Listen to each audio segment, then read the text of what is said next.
everyone. That is dead loud, isn't it? Should I just hold it all the way over here and go al fresco? Is it a bit loud? Is it a bit loud? Anyway, welcome to St. John's. Welcome, don't worry, love. Get inside, it's going to get warm and cosy. Welcome, St. John's. Would you believe we have been nominated for a Yorkshire Comedy Award as the best open mic in Yorkshire? Yeah, woo, let's go. So I'll give you a quick rundown of how it goes. We're going to have 4 lovely comedians, and then we're going to break. And then we're going to have 3 lovely comedians, and then we're all done. But in between that, like a shit lasagna, you're going to have to put up with some of me. So is that alright? Yes!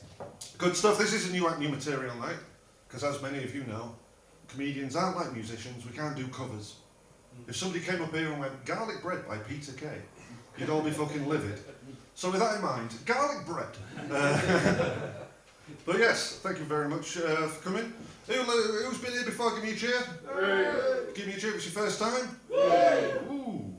Give me a cheer if you like seeing comedians do well. Hey. Give me a cheer if you like seeing comedians do bad. Hey. You nasty bastards, get out! We'll be having none of that. We've had Yorkshire Comedy nominated.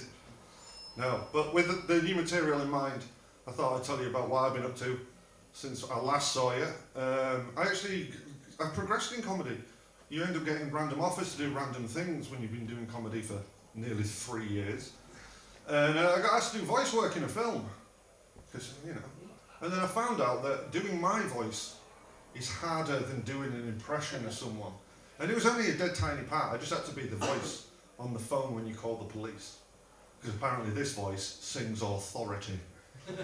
But I really struggled with doing it. And all I had to do was be like, you know, emergency services. Which service can I put you through to? I wasn't even that. Can't even remember the line. Not very good. But I struggled with it. But then I found it so much easier as Gollum. I did. I just was like, what can I help you with? Rich emergency services. So yeah, that's what I did. So it's called Final Pill and it'll be out in the summer. So yeah, check out my social media on that one. I had to do voice acting with a blanket over my head. Fucking showbiz. What else has there been? Oh, I went to Manchester Airport to pick up a friend, and they had this invention inside the airport that I think if we could make a giant one of it and just put it over the world, we'll be all right. They had this thing in the airport called a multi-faith room. And apparently you can have any faith and you can all just get along, but only in that room. Anything outside of that room, you're fucking bastards. Scientologists. So I'm just saying, we just build a giant multi-faith room, just, I don't know, along Israel maybe? Just trying to offer solutions. But no, it's been a rough start to the year for old Michael. I turned 40 in April. I know, dark times ahead. And this last year I've started aging like fucking milk. And I realised when I got to, I play a lot of football. I don't want to flex on anyone, but I play a lot of football. And that basically means that I've got toes like pork scratchings. And each of my little piggies has been all the way to hospital. But yeah, when I came off the football pitch, I saw myself in the mirror. I was like, oh dear God, look at the decay. And then my brain said to me, you look like fucking George Allison if he chose crack instead of weed. And now I have to go to the doctors to find out why my thoughts are in Scouse. Probably have to go private, you know. But yeah, I've been having a lot of problems actually with football because I'm shit at it for a kick-off, and I'm a gobshite. I think I'm like Bobby Charlton, but really I'm more like Joey Barton. Because I ended up saying this last week, I was like, oh, you've got the touch of a rapist. So a guy on my team.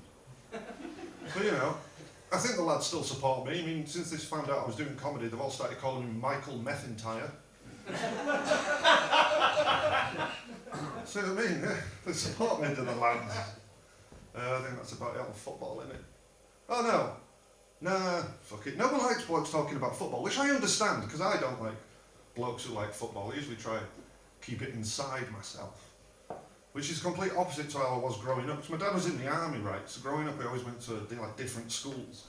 So I would always use football as like a main personality trait, you know, to keep you safe from the bigger boys. Kind of like how Prince Andrew used the army to cover up his crimes, you know, like that. Like I just used football. Not worth it. I'm going to stick to the original Philip Schofield ending to that. I think sound well. What else we on?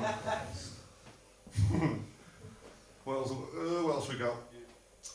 Not much. New material's hard, you see, because I've got gig in London on Sunday, I've fucking got a gig in Leeds on Wednesday, I'm all over the place. When you're all over the place, you get used to doing the same shit all the time, that you never get to branch out and do anything. And then I get here in front of you poor bastards, and now you're all got verbal diarrhea. But it's not about me. I'm just a shitty MC who came third in Whole Community of the Year once. Did you know? I only bring that up because our first act came second 1 year later. Which is obviously shit because he took a year longer than me. So, you know, if I was a year later, I would have definitely got gold. Or aluminium. No jokes for metals there. Fair enough. I'll finish on a meth joke before I bring up our next act then. I'm glad Christmas is over because I got sick of people going, oh, it's Jesus of Bethlehem. There we go. Meth jokes always keeps you back in the room. You're fine with a meth joke, Michael. So if you're ready for your first act of the evening, give me an why. And start stamping the feet, clapping the hands. Come on, the crazy for all second best comedian, Jonathan Kiernan.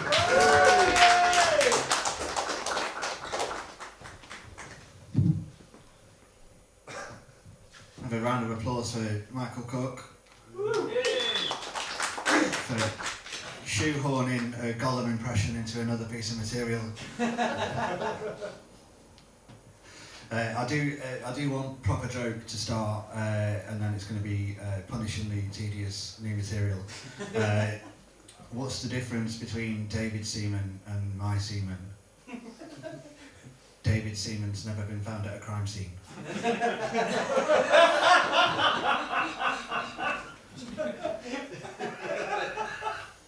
Right, so I've proved that I can do it now, and so we'll get on with this. Is anyone worried about AI and kind of technological change? Yeah. Well, I don't think you should worry about it because I like it. I think it's good. I think what's good about it is that all technological change is for the benefit of making billionaires richer, and I think that's a good thing. Because we need to have that. We need to have billionaires becoming richer because otherwise nothing will be invented. Right, and that's what people say. They say nothing would get invented, nothing would be discovered if it wasn't for billionaires becoming richer. So I think that's a good thing, and that's true because if you think about all the great inventions and discoveries in human history, all the people that invented them became rich after inventing them, right? If you think about Dr. John Fire, he invented fire, and he gave his name to it, so that's why it's called that. But he only invented fire because of a primitive patent system that allowed him to license fire to other cavemen. And he wouldn't have invented fire if it wasn't for being able to make money from it. Right, and this room would be cold now if it wasn't for the greed of Dr. John Fire. And it's not just that, right? If you think about the wheel, right? A lot of people don't know this because we live in a patriarchal society, but the wheel was actually invented by a woman who gave a name to the invention. First name, Catherine. This is the first time I've ever done whimsy. I don't really like it. But you know, we're giving it a go, aren't we? But it's not even just tangible things. It's like metaphysical concepts as well. So the theological concept of sin, that was invented by a guy called Johnny Sins. It's quite telling who laughs at that. But all those people that got rich from those inventions. So I've always been supportive of progress, but I'm not supportive of progress anymore. And I'll tell you why. I'm not supportive of progress anymore because I now have to have an app to drive across the Humber Bridge, which I'm not happy about. Why am I not happy about it? Let's consult my notes. Yeah, that's why. You used to drive up to the toll booth and there would be someone sitting there and you would give them £1.50 and then they would open the barrier and let you cross the bridge. And that was simple and it was effective. But now you have to have an app and it takes a picture of your car and charges you automatically. So I don't know why they've removed that last piece of human interaction from the process, and I don't like it. It's not good, and I've always liked the Humber Bridge, right? Because I'm from Scunthorpe, on the other side of the bridge to here, and I remember being a kid, and my parents one day said to me, "We're going to go on a trip today, and we're going to go to the only place in the country that you have to pay to drive to." And I thought, wow, it must be amazing there.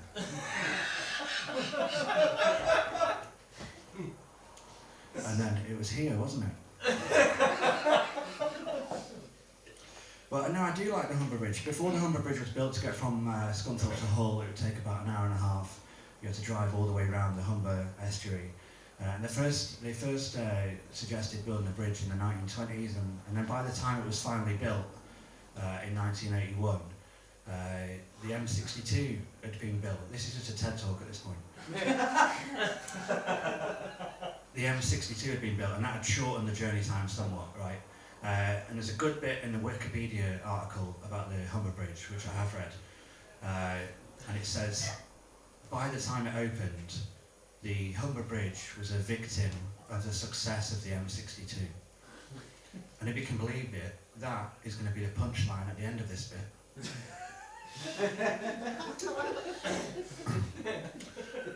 But I think it's nice. I think it's a nice idea that the people who run the Humber Bridge are so bitter about the M62 that they've updated their own Wikipedia article to describe themselves as victims of the success of the M62. I think that's good. I think it's funnier than you do. I started my watch while I was here, and I stopped it again by accident. I've only done 15 seconds. I've got 9 minutes and 45 seconds left, to everyone's chagrin. What was I going to talk about next? Yeah, no, the people that work in the toll booth on the Humber Bridge. It's quite a lot of this is Humber Bridge based, this material. And this is one of the few rooms where that would work, because we're in the radius of people who know about the Humber Bridge. I think anywhere else this is going to be even worse than it is now. So that's fine.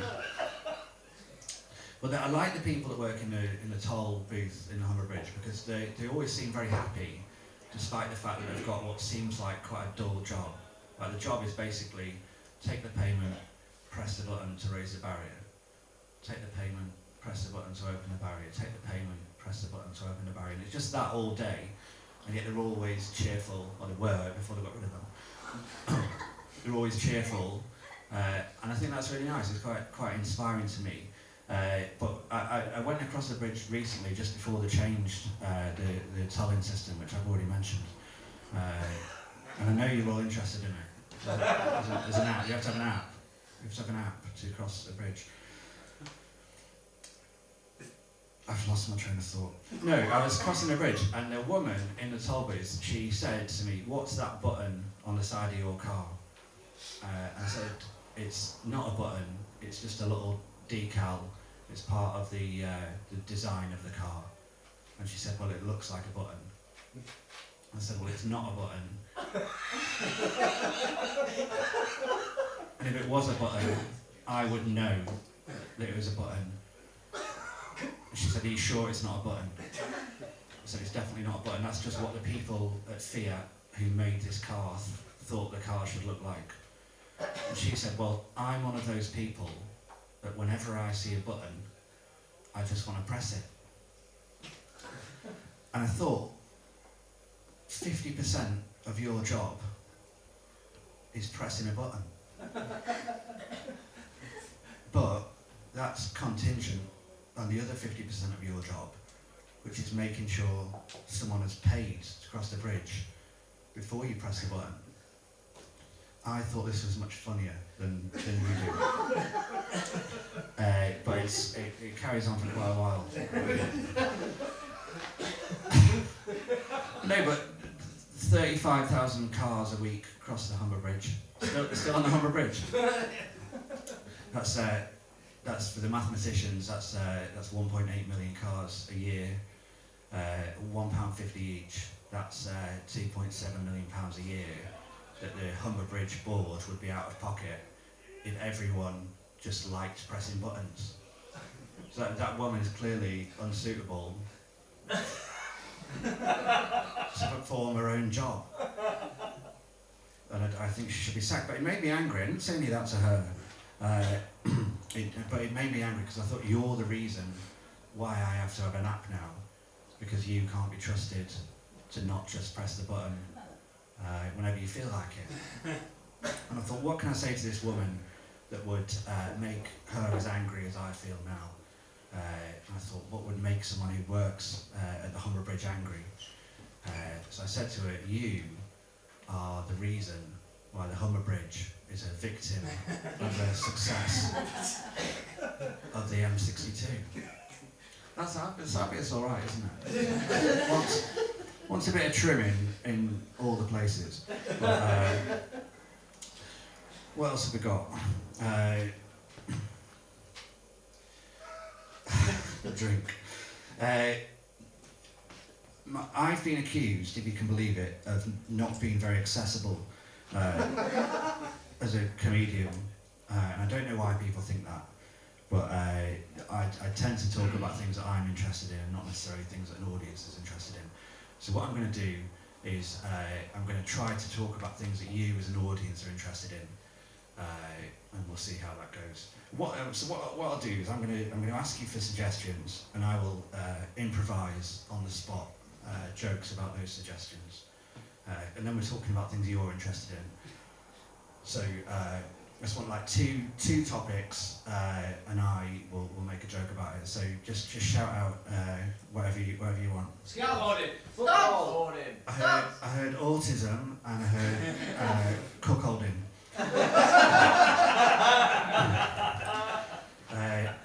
Let me try and think of a joke off the top of my head.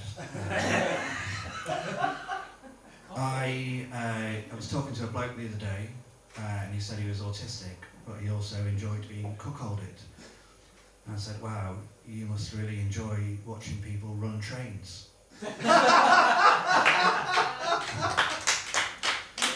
So I've just made that joke up now. I'll do it again to prove that it wasn't just a fluke. So, any two topics. Dogs. Shout them out. Skateboarding. Bananas. Dogs. I heard veganism, Vaccine teddy bears. and I heard cuckolding again.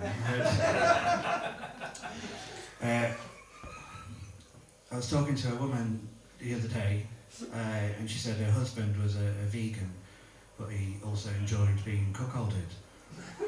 And I said, so that's interesting, it's unusual that he won't eat it himself, but he will watch you eat meat. It's not as good as the first one, but this is what happens when you make up jokes on the spot. We'll do one more.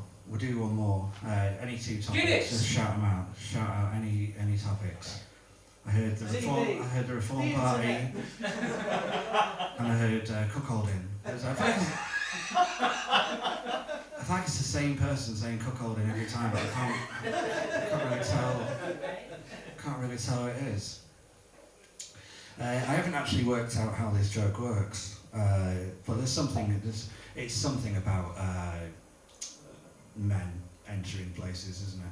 Like reform and cuckolding, watching men entering places. We'll work on the wording in post-production. It's going to be fine. I'll do one more actual joke and then I'll fuck off. I got really into communism last year, and I realised it's a lot like having sex with my ex-wife, because I love the idea of it, but historically it's always been ruined by someone being selfish. It's the best joke I've ever written. I'm going now. Jennifer Kiernan, everyone, who somehow fluked a silver 2 years ago. Then it got me thinking about the Humber Bridge. Did I mention this, that I had to come up with a slogan? The Humber Bridge people came to me and were like, Michael, you're Hull's third best comedian. We need your brains to help us come up with some advertising for the Humber Bridge. So I said, yeah, if the fall doesn't get you, the water will. Because that's what the Humber Bridge is really here for. So you see that? That's the authority the bronze gives her, just sniff in a direction and bless it's bloody Tom. Hello, Tom. Sorry. Yeah, all right. But yeah, we've got 3 more fabulous acts. Are you ready for your next act? Oh yeah, I remember this one. We'll have to change the name. Right. So if you're ready for your next act, gives a no eye. We'll start stabbing the food, clapping the bands. So please give a warm welcome to Pippa Play.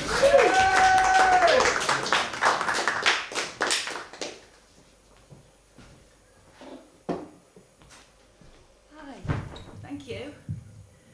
This is only my second time, so it's all new material. So my name's Pippa. It's great to be here in Hull. I feel a bit of a fraud really, because some of the funniest people that I know live in Hull. One of them's here right now, but I suppose you would need to be funny to live here. Sorry.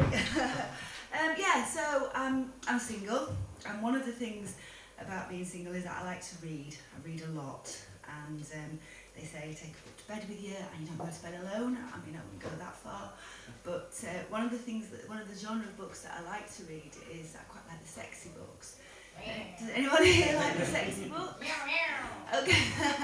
Well, I heard, there's not many women here, I heard that men were feeling quite threatened by these books, and I heard that, and I thought that perhaps we ought to keep them underground, and I thought that if we called it cliterature, they wouldn't be able to fucking find it then, would they? So I wasn't always single, I was married. My ex, he had a very weird fetish.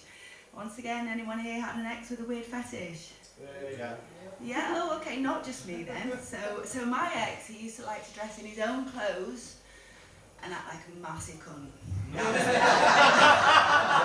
That was his thing. You know, and at this point I will say that I save cunt for best. I just don't push it in here and there. It's something that I save for best, and I will talk about it throughout this set, and just know that everyone deserves it. So you know. Now, I've got a room full of men, but you know, it's on my wrist, so we'll go there. So I'm very aware that women of a certain age talk about menopause. The only thing that I'm going to say about the menopause is, I thought it was the menopause that had left me feeling a little bit dried up, generally not myself and not wanting sex, and then I got divorced.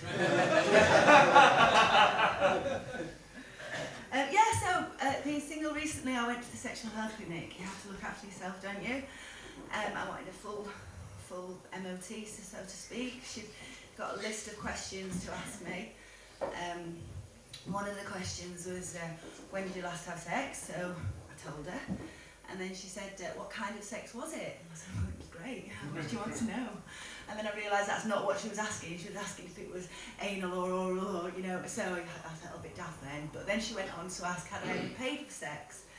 So I said, well, if you want to count body dysmorphia, general health and well-being and poorly needs, yes, I have paid for sex.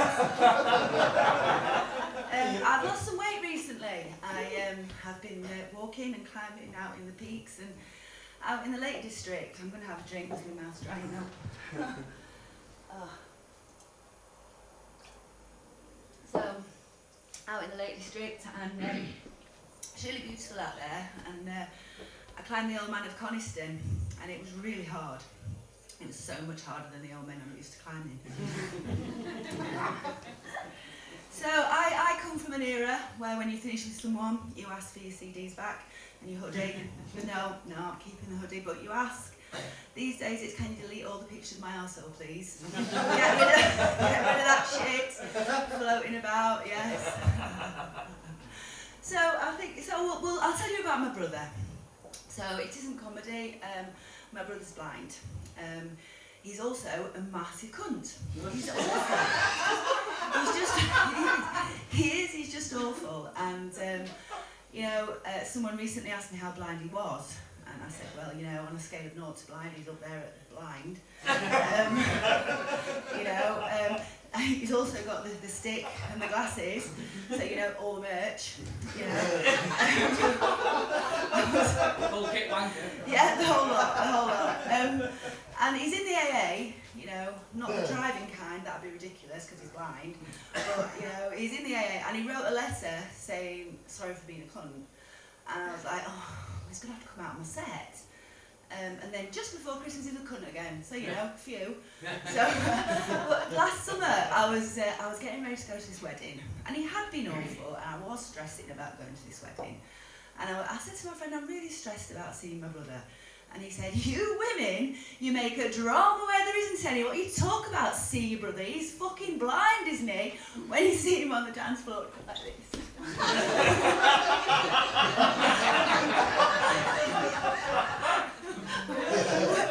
When he goes to sit down, move his chair. And then he sit down and you move his drink, pick up and he's fucking drink. And then when he goes to the bar, tell the woman at the bar, don't serve him, he's blind drunk. Fortunately, he did behave himself, and I didn't have to sneak up behind him and go, you're a cunt. So at that point, I'll say thank you, and I'll leave you with the blind brother. Thank you.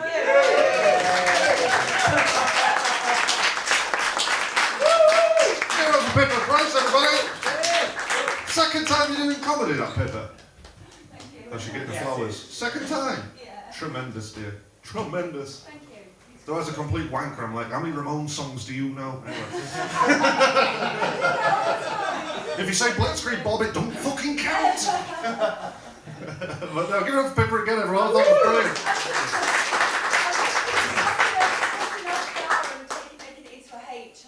Oh, there you go. Yeah. See, she's not even off stage and she's still doing jokes. But yeah, we've still got two more fantastic acts for you left. Thank you very much, our powerful assistant on the side, Rob Summit. Yeah, Summit, Rob Summit. But yeah, so two more fabulous acts. Are you ready for your next act? Give me your eye. Start stamping the feet. Clapping the hands, go out crazy for Mr. Rob Butler!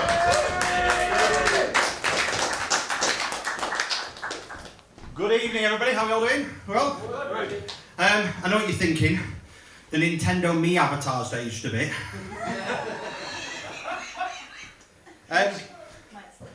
I am, as you can tell, I am a bit alternative. I do play guitar. Like most middle-aged men who have a late diagnosis of ADHD, I also suspect I'm autistic because I'm really bad at getting the right tone. I am quite easily distracted, actually. I do forget sometimes. I forget to finish my sentences. I'm very self-critical.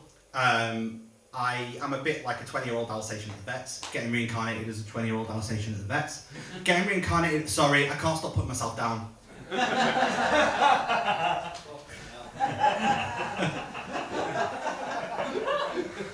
Laundry jokes cruise me up. Oh, the irony. My old washing machine said I should wash my delicates at 30. I haven't showered for 9 years.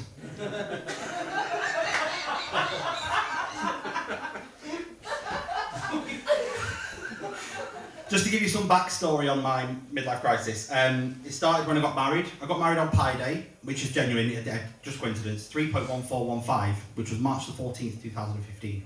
But we did get lost in that relationship, so we just kept going around in circles. Hey! Should have seen the sign. We did argue a lot. We used to argue about quite a lot of things. For example, who are the worst drivers? Men in vans or women in Converse?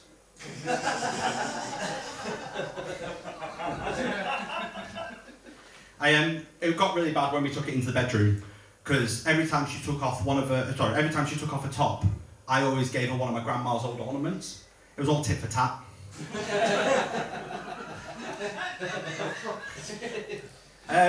But I did move out of the family home, and I don't know how this is going to go down because I know we're in Hull. I'm from Barnsley. Does anybody know Barnsley at all? Yeah. Everybody, right? So you'll know I'm not making this up. It is. I mean, I'm from Bury originally, so that doesn't help much. But no, I moved down the road to be near the kids still, but this gives you an idea of how much of a klutz I am. I moved to a town and the sign says, "Welcome to Jump," which when you're having a mental health crisis, is not the place to move, honestly. Even my town was taking the piss out of me. I did hire a therapist to help me unpack. Obviously the box is not my trauma. But I did battle addiction for a while, everybody. Hey! No, I was addicted to saving money and extreme couponing loyalty cards. My therapist did ask me, she said, have you tried to redeem yourself? I was prescribed sertraline for my anxiety. Now I can't stop finishing my myself off. That's it. I did need a reset in life. I'd lost my job. I got made redundant as part of COVID, like the furloughs and everything. But I got a job in a warehouse as a pallet cleanser. I did sign on with Universal Credit, and I got a bit confused with the Gov website at first because it said it was for single claimants, and I was looking for a friend with benefits. So, which one is it? As you can tell, like I said before, I have put on a bit of timber. My therapist said I should join a 3K running club, but I'm not a racist.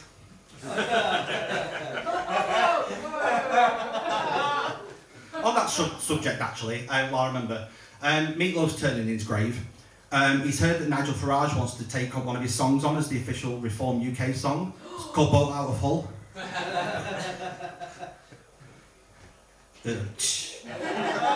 Thought up that one earlier, I thought I'll give it a go. I did try golf. I've just written paper. I did try golf. I got that down to a T. But the most successful one was darts, because I did a 180. The problem with that was that I did another 180. And now I'm back where I started. Yeah. I have been quite unlucky in dating. I'd had enough of the dating apps. I tried it. I don't know if any of you know, they're incredibly biased against men, mostly, because there's so many, you know, there's like, I think something like 0.5% get a match or something. So I'd had enough, so I became unhinged. But true story is that I did actually go, I've forgotten about Facebook dating. Don't you know this is actually a thing? There is actually a part on Facebook for dating. But I didn't understand it at first because I ended up having an advert on Marketplace for 3 months. So now I've got 15 broken Xboxes and a gorilla and a tutu and I'm still single. But there was this one girl that did actually, you know, she did actually like me. And this is a true story. This is why I started doing stand-up, because I thought it was really funny. So my therapist we were in the session and she said, what do you like about this girl? And I said, well, I like her. I like, you know, she's alternative like me, good taste in music. She's quite cute, red hair, freckles. But there was something about her, I just couldn't connect the dots. My therapist did actually say, she did say, well, did you like her back? And I said, I don't know, I can only see her front.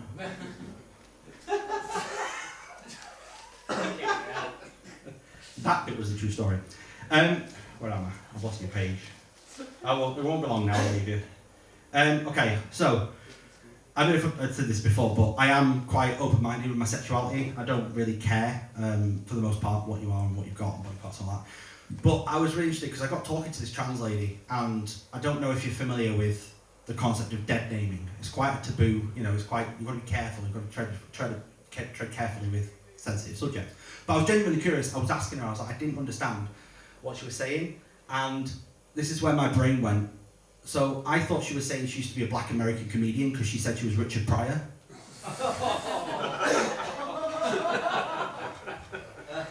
I mean, that in itself was a big cock-up. No, it's not what I meant. No, it's not what I meant. It's not what I meant. It's not what I meant, sorry. I do want to get it right. Fortunately, she did have a good sense of humour. She was telling me actually about one of her exes, and she said to me, what piece of advice I can give you about your self-confidence?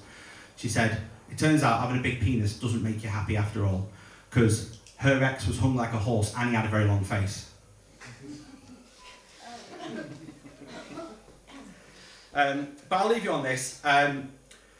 We did go to a swingers club, which I'd never done before. It was the first time I'd ever done anything like that. And we went in there, and I was a bit nervous. But true to the stereotype, there were 10 men in there, and they all looked identical to me. And it turns out it was a doppelganger man. On that note, I think it's time for me to finish my set. Yeah, thank you very much. My name's Rocky. Thank you. Get up from everybody!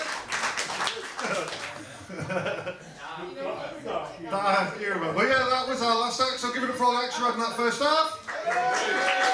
We shall be returning in 10-15 minutes for the second half with 3 more fantastic comedians, and we're going to play the Whitney Houston game. Yeah, you've been warned. So yeah, see you in 10 minutes. Bye-bye.